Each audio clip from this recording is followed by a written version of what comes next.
Hello guys and welcome back on the channel. Today we are going to backtest a simple 1 minute EMA scalping strategy. He backtested it on like 10 trades and he said that it has an high win rate. Should we trust him because he backtested it on 10 trades? Is it a good backtest? Why not? I don't see why we shouldn't trust him. Yeah, why backtest it on like thousands of trades? Yeah, backtest it on 10 trades. I think it's enough. Yeah. No, it's not enough. I'm joking. So today I'm going to backtest it and telling you if it's really profitable or not. Stay until the end of the video because this is a controversial video. I found some difficulties and I will explain it better during the video. But before we start, I remember you that if you want to know more about my software, you want to backtest your strategy, or you want more info about it, write me an email that I will leave in the description. I'm going to backtest this strategy, obviously on the 1 minute time frame and on these forex symbols. So let's talk about it. Before showing you some examples, I want to show you something. I already wrote the basic condition of the strategies as in every other videos, and in this case I found something interesting. In fact, while I was writing the code, I backtested it on the training dataset, and it has an average success rate of 44% with a risk to reward ratio of 1.5. My software told me also that it was statistically profitable, but something was pretty strange. In fact, when I checked for the average success rate in buy and sell, I found like there is a big gap between these two. And yeah, that was pretty interesting. What does it mean? It means that probably all the data are wrong. I downloaded it from an API. I think it's quite reliable, so I don't think it's the problem. Maybe the problem is in my code. I don't think so because in every other videos I never had error, and also I check the trades, so I guarantee you it's not that, it's not this reason, but probably is that there is a bias in the data, probably because when I run the strategy on the test dataset, I found something interesting again. In fact, the average success rate of buy was quite different from the one we had in the train dataset, but for the train dataset, the test for the sell, it's pretty the same. So yeah, that's a pretty strange thing. What does it mean? Probably we have a bias in the data. So we have more successful trades on the train dataset rather than the test dataset, and there is a bias. It happens. And when you have a bias in the dataset, it's pretty difficult to do a statistical analysis. You should try to remove this bias. So the goal of this video is to try to remove this bias, and let's see if the strategy will be profitable or not. So I'm going to show you some trades because you have to understand the strategy, obviously. So let's see one. So here we have a short trade. The strategy is pretty simple. So you have two conditions. You have to check for a bearish crossover in the EMA 200 and the EMA 50. So I'm only showing you EMA 50 and EMA 200. There is a bearish cross, so the EMA 50 goes below EMA 200. And then you have to check for a rebound on the EMA 50. So green candle followed by a red candle, and then you can open it with a risk to ratio of 1.5, and the stop loss is 2 times the value of the ATR. So the ATR, if you don't know what it is, search for ATR, and it is this indicator. So 2 times this value, 0.33. So let's see another example. So here we have a long position. We have a bullish cross.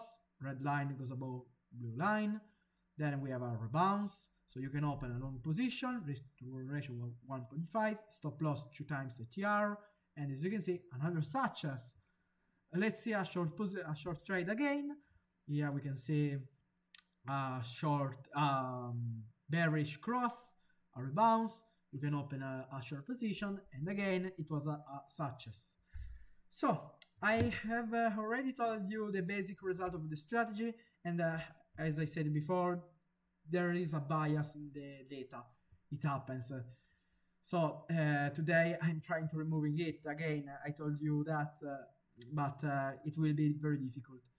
So what I have found that by again, first thing in the statistical analysis is again we can see that there is a pretty big gap between average success rate buy and average success rate sell, and the number of trades are pretty the same. So there is not error on the code. I will show you anyway the code. Maybe you can find the error. Maybe I wrote something wrong in the strategy.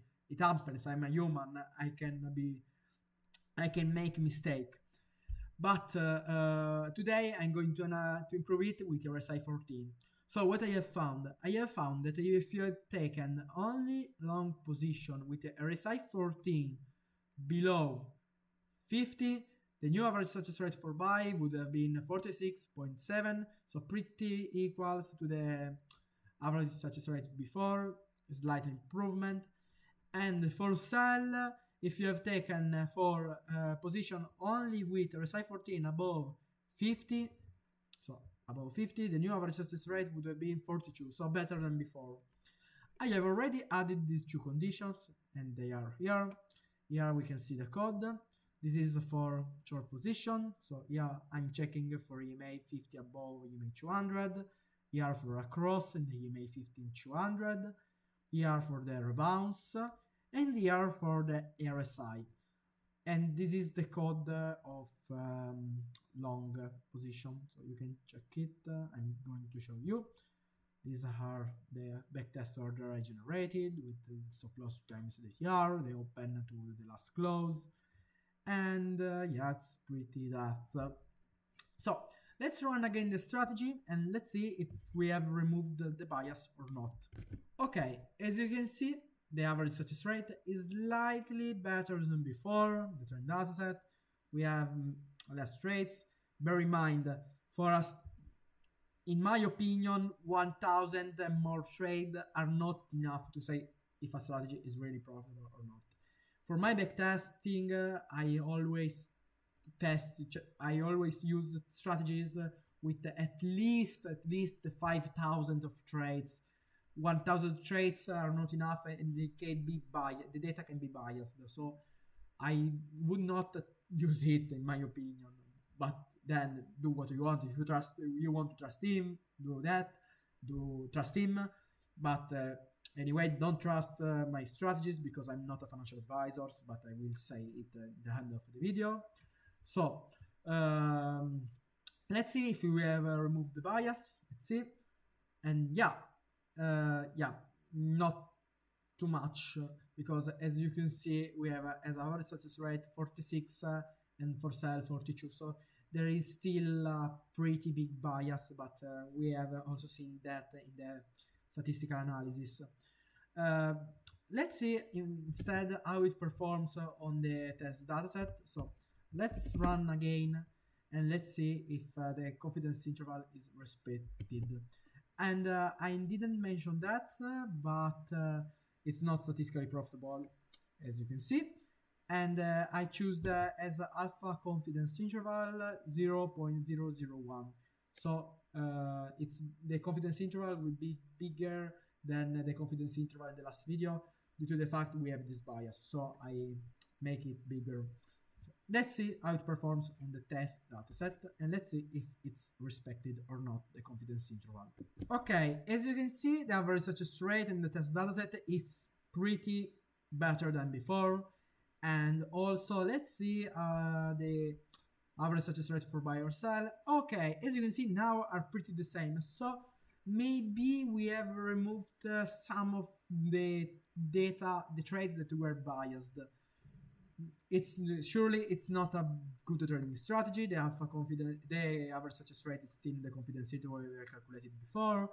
Yeah, that's good, but surely it's not a good trading strategy due to the fact that the data could be biased, and also, yeah, it's not a quite good result for a 1.5 risk to reward ratio, only 4 points above the average success rate to break even with less than 100 trades. Yeah, that's not a good result, and less than 100 trades, I guarantee you, are not enough to say if a strategy is profitable or not. But these are the conditions of the strategy. I didn't I didn't create the video, so um, yeah, maybe with other conditions it could have performed better.